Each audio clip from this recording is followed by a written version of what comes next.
Okay, let's start with addressing the elephant in the room. The best way to snatch your waist isn't through ab exercises. That look is really a combination of building up your glutes and then reducing overall body fat. That gives you that really snatched weight that she's talking about here. So with that in mind, let's dive into an exercise breakdown and see how we can improve this a little bit. First up, Deadbugs. I think these are a fantastic exercise for core stability and anti-extension. They train your ability to resist movement, which is functional and transfers to real life strength. For those of you thinking you're too advanced for Deadbugs, try adding resistance bands. Second exercise, bicycle crunches. I hate this exercise. Honestly, this is a great way to work your hip flexors, not your abs, when you're doing it like this. You can see the legs come up past 90 degrees, which shifts tension to the hip flexors. The elbows barely move, so the shoulders aren't lifting off the ground enough to engage the abs effectively. If you want to do these right, you need to stop the legs at 90 degrees, then drive your elbows all the way to your knee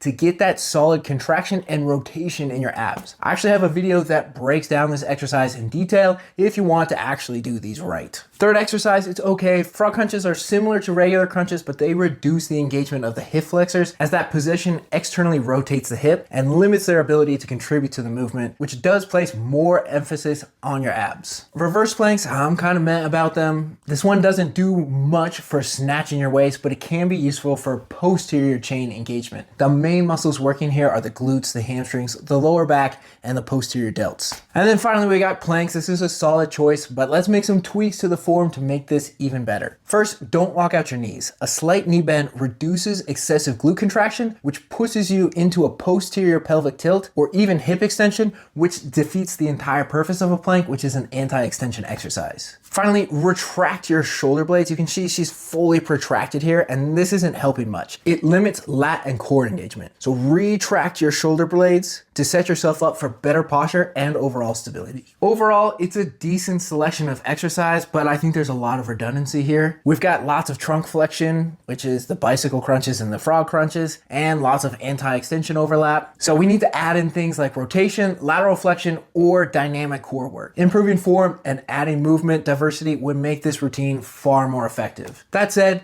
doing these alone won't give you a snatch waist. Focus on building your glutes and losing body fat for the results that you want.